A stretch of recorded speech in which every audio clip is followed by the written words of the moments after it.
Hey, welcome to May 2026. So, whew, April was intense. And so May, we may still be adjusting a little bit, integrating, and just kind of actually reformatting who we now are because of some of the potential changes and healing that and activations that occurred in April.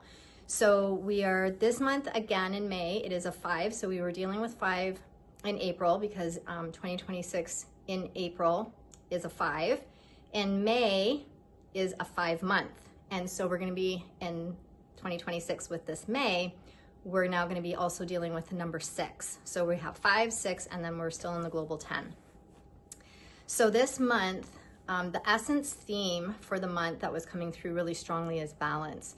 So where do I need balance? Where can I establish more balance? And it could be just coming back to balance. Oftentimes through growth, we will kind of go out of balance in order to come back into homeostasis, come back into our center. And in that coming back is where the actual up-leveling or transformation happens.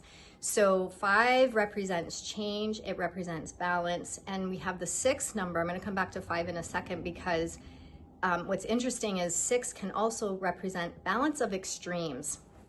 And that's where I find interesting with these two numbers. So balance, how's that gonna look? So on the world stage, we could see more out of balance things happening in order for, again, kind of a new earth to keep rising, for us to start to come into more of that grassroots grounding. It could also be we're having more intolerance. The 6 can bring up intolerance for injustice, intolerance for that imbalance that we might be seeing. We might start to see more imbalance in order for people to also start to awaken more. And sometimes when we start to see how out of balance things are, or how unjust or how atrocious things are, that starts to awaken people. And this month, we may start to see people starting to be less tolerant and even not being able anymore to be silent about it. So 6, interestingly, also represents, it can be the most benevolent caregiver, caretaker, parent energy. And interestingly, it can also be the most tyrannical leader or politician or things like that. So again, it'll be interesting to see how that plays out on the world stage. So we might see a little bit more of that playing out. And in our own life, we might also start to recognize where's that kind of imbalance, or where is that narcissistic, codependent dynamics playing out for us, and starting to come back into some healing around that, coming back into balance around that, boundaries around that. So 5 could be really initiating that change in that, so that we can come back into balance, most importantly, coming back into our own inner resonance. And 5, I feel with the 10 is going to be really supporting us to go into a new sovereignty, because we have freedom. So 5 represents the freedom, and 10 is saying, okay, let's up level. So everything we've learned up to this point, everything we've healed, everything that we've become, let go of prior to this month, what the 10 is saying, okay, let's up level. And 10 can be a very big catalyst for massive change. So again, that's going to be interesting to see how that plays out, maybe personally, maybe on, kind of on our day-to-day world, but definitely on the world stage as well. So we could start to see just more kind of like catalytic not breakthroughs, but catalytic changes happening. So we'll see how that goes. So keep in mind, this is a really good month to, again, balance extremes if needed, but really ground. 5 is the body.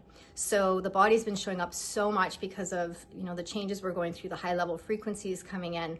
So that's not going away in this month. It again can be very highlighted. So it could be just, really paying attention more to the body, honoring the body, creating new routines with the body. It could be, where does my body need more balance? Where do I need to ground? How do I need to ground? What does my body need for nourishment?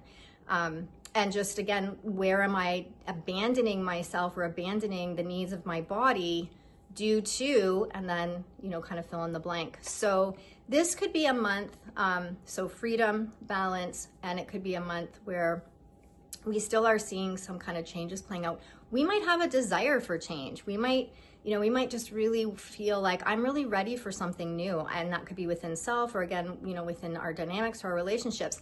The theme will probably play out a lot in our relationships, actually, because 6 does represent relationships and family, parenting in some way, caregiving in some way. So it can be like, sometimes when we have the themes, sometimes it's often we'll think, oh, this is going to be amazing, I'm going to have more change. But sometimes whatever we're being called to do also guides us so that we can have more freedom, or we can have more balance. So I always like to look at the end of the month how those themes played out, for me personally or for the collective. So I always like to go into it with the themes, but then I always like to kind of just review it and then kind of view it that way as well. So we want to kind of really always go into these themes open-minded and curious, because we really actually never know how they're going to play out for us. Sometimes, we land it. We are ready for a new alignment of that theme or of that quality or that essence. And sometimes whatever plays out is actually the catalyst that gets us into it, that plays out through the month. Something just, if that resonates, to keep in mind. So we might see, a lot of themes showing up around our dynamics. How am I relating? How am I relating? 6 represents in the old consciousness where we were acting and responding and relating out of duty, out of obligation. And 6 is saying that in the new consciousness, it's like, okay, I still want to serve and I still want to show up in my relationships, but how can I do this now interdependently versus codependently? And how can I do this? How can I relate to this in a way where I'm not abandoning myself? I'm not forfeiting my own sovereignty in the process of it. So how can I create this win-win? Balancing responsibilities. Where have I been over responsible? Where do I need to maybe take on more responsibility? And again, we might see that show up definitely in our relationships, and we might see that show up in community. So 6 represents community. You might have more inspiration this month to start to connect more with community, or start to want to do more with community, or create your own community. So it could be things like that around community could show up as well. Another way to look at it is, how can I start to approach my relationships? So an example would be, I want to find the sacred. So the 6 is saying we can stay at surface level or we can go deeper. And if we go deeper, that's where the sacred is. So I can show up in this relationship, not out of duty, out of obligation. That might not serve me. It might serve somebody else, but that could be very codependent. So it's saying, how can I now, view everything or relate to things from a sacred place?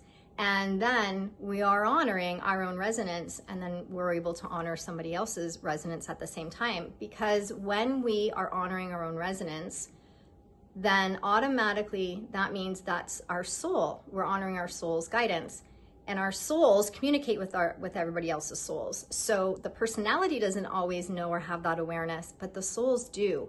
So if something is resonating with us and we're honoring that, and that feels clean and clear that it's our soul's guidance, that means that if we're being called to do something or change something, it's going to serve the other soul that we're interacting with at some level, because that means there's opportunity for learning, growing, or healing for their soul. Again, the personality might not recognize it, but if we can navigate through it, seeing it from that soul perspective, and just simply honoring, not always knowing why, and even sometimes it might not even feel logical, but just starting to honor, this is what I'm really being called to do, or this just doesn't feel good for me anymore. I feel like we're going to start to really experience that stronger in May as well with that 5. Just the 5 wants freedom. The 5 wants experience, adventure, and it wants to it wants to kind of break the chains, break the mold. I feel April really set that up. April, we were dealing with that 4 energy still, really setting up for potentially new freedom to really kind of rise up, and that could be within us. I feel like April just really, kind of ripped us apart actually in a lot of ways. And so I feel like, May could be just allowing, us putting ourselves back together, but in a new way, or allowing our soul to really rise through, and just kind of allowing that and seeing, who's this new version of me that is birthing, that is coming through, that wants to rise and rise up.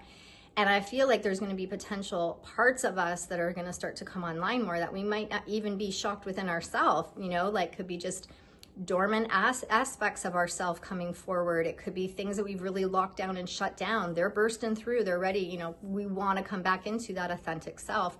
So I feel May, you know, we'll see, it feels like May could be a very big platform of that, or a trajectory, or kind of like new platform for us to kind of rise from that way. One of the themes of 5 also that you may want to consider a review, especially if you like to journal and kind of like do some inner questing. 5 is really important because 5 is experience. What that really means, 5 wants to have an experience, but the most important thing is that we would then want to learn something from that experience. There's something that experience gave us. And when we can learn from it, that's when we actually birth wisdom. And if we don't learn from it, then the 5 will keep repeating that experience, sometimes getting louder and louder, until we have the opportunity to pause and say, okay, what did I learn from it? So this could be a good month to also just take a step back and say, you know, up to this point, with all the things I've experienced and then I'm experiencing, what have I learned from that? How have I gained? You know, how have I grown from that? So if that resonates with you. So this is an invitation to continue being flexible. 5 can represent flexible, and I feel like where we want to be flexible is potentially in our mind. So adaptable to the changes that are taking place, allow ourselves to be fluid, and allow our minds to be fluid as well. So fluid as in being open to letting go of old beliefs and versions of ourselves or things, the world the way that it was, and allowing new beliefs to come through, allowing ourselves to kind of question, like, you know, what is this about for me? Or how do I feel about this? Is this okay for me? It doesn't mean we necessarily have to do anything, but it could be just coming back. Is this actually okay for me? Does this really resonate? Does this align with me? Does this align with my values and my beliefs? Do I need to take a step back and review that, review my beliefs, review my values? You know, are they, because we've gone through so much change in the last couple months even. So, you know, kind of coming back in and saying, you know, where am I now? How do I feel about this now? So the 6 and the 10, you know, 10 too is really asking us to start to up level, like we were talking about. But most importantly, remember the 10 is saying, let's come back into our heart. You know, let's come back into leadership from the heart. And I feel like that's a big part of what we've been seeing in the outer world, is really recognizing like where that has not been playing out, you know, where there's been more of that narcissistic leadership, which is more the 1 energy, which is going to be interesting when we get to the fall, see how that plays out. But right now we're dealing with the 10. So I feel like part of what we're being exposed to, awaken to, recognizing either within ourselves or the outer, which is connected, is being able to start to ask, you know, what kind of leadership do we want? And one that can have the greater good in mind. And again, the 6 is about that. The 6 is about, you know, serving for the greater good, serving for what is right for the greater good, serving for that community or for the all. So, so something to just keep in mind, coming back into the heart. And again, it could be that you're being inspired to really kind of move forward and step into new, initiate new things from that place, or it could be very internal. Just again, how can I start to take more leadership in my own life, in my own routines, or in my day-to-day, with that freedom, flexibility that the 5 is asking for, but with enough maybe accountability and responsibility the 6 is asking for us, that we can actually up level from that place. But staying in a place, consciousness, that we can do so from not enforcing something, but coming from a place because we feel in alignment to do that, or we feel called to do that, or we feel inspired to do that. So really starting to put into practice now, relating to things from that place. All right, so I hope you have just a very magical and miraculous month of May, and have a beautiful day. Namaste.